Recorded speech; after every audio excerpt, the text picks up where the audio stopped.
8 LA police officers who mistakenly fired on 2 women during the manhunt for ex-cop Chris Dorner will be allowed to return to the field after they get additional training.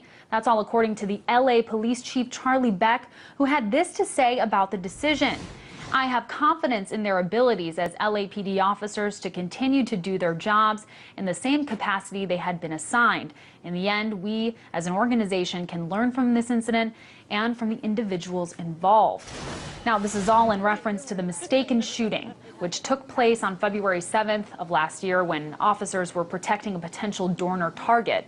When one of the newspaper delivery women threw a paper onto the pavement in the early morning hours, an officer thought the sound was a gunshot and opened fire on her. Margie Carranza, 47, suffered minor injuries, and her 71-year-old mother, Emma Hernandez, was shot in the back. So was this the right call? Here to discuss this along with some other police-related cases making headlines, I'm joined by Pete Eyre at copblock.org.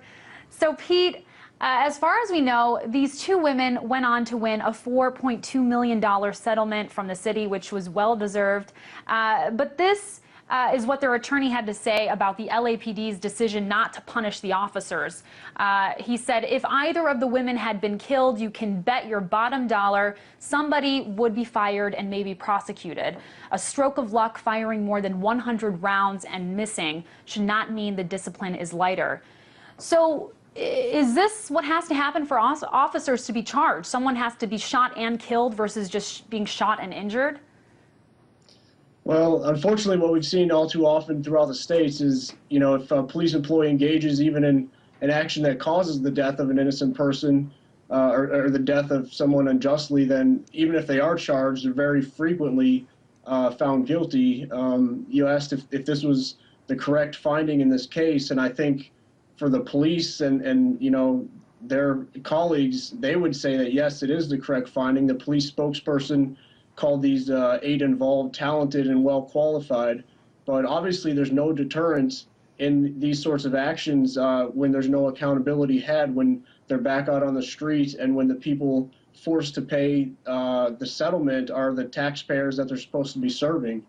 Right. Now, the Civilian Police Commission that found the officers had violated this policy to begin with also blamed the department, saying the officers weren't staffed properly, that the sergeant wasn't trained to oversee such a protection detail, and that there was no operational plan in place. So should there be some kind of punishment for the department itself?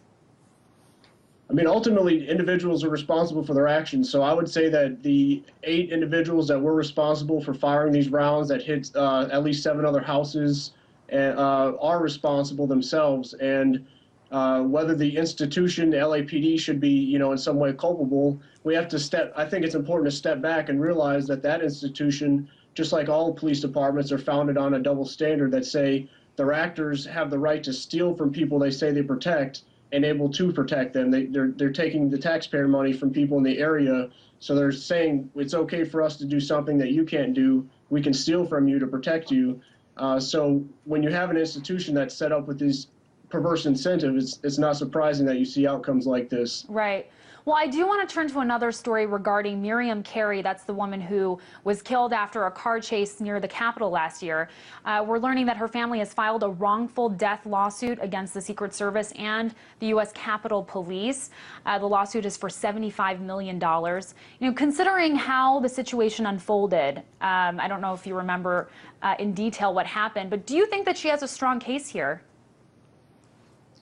Well, unfortunately, what police agents have done, the court system here in the States, it's a carryover from the English court system for the large part, and then the feudal system there said the king can cause no wrong. And so what that's translated to here in the States today is what's called qualified immunity for police employees.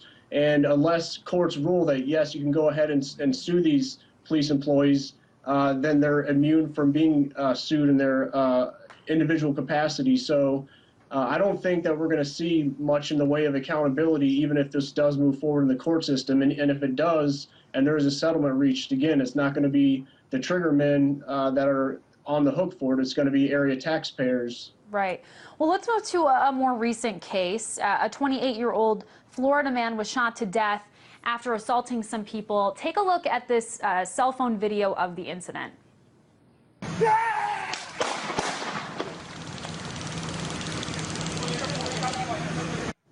So he was naked and had apparently been biting people's faces, or that's what's been said. They don't know if he was under the influence of any kind of drug, but they apparently tasered him and then afterwards shot him 3 times.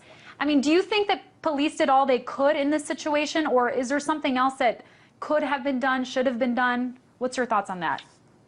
Yeah, I mean, I wish I could give you a more direct answer, not being there myself and not having all the details. I can't come down with any 100% accuracy, but what I do know is that some people in the area, the brother and the father of one of the people that had been pursued by that gentleman, did step up, did try to come to the aid and deter that attack, and that's something I think we should emphasize more and more. Instead of default being turned to the so-called authorities, we should look out for each other in our communities, look out for ourselves, know that since we own ourselves, we have the responsibility to take care of ourselves and ideally to take care of our neighbors, hoping that they would do the same for us.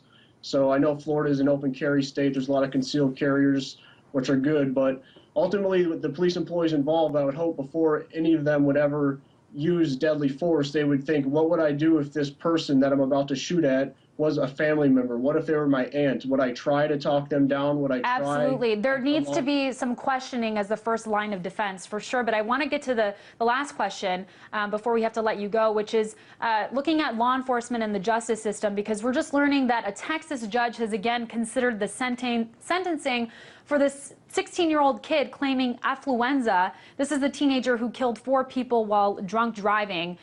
He'll be sentenced to 10 years probation. Considering what we've seen with harsher sentences for lesser crimes, are you surprised by this sentencing? Not at all. I mean, it really just underscores the fact that the criminal justice system isn't built to protect people. It's built to protect the legitimacy of those active in the criminal justice system and people with money. And we've seen it, their apparatus being used against people who question their legitimacy and against historically against minorities and people that they want to keep oppressed. So the fact that they might be more favorable to people with money isn't surprising. All right. Well, Pete Eyre, copblock.org, thanks for all your insight. Appreciate it.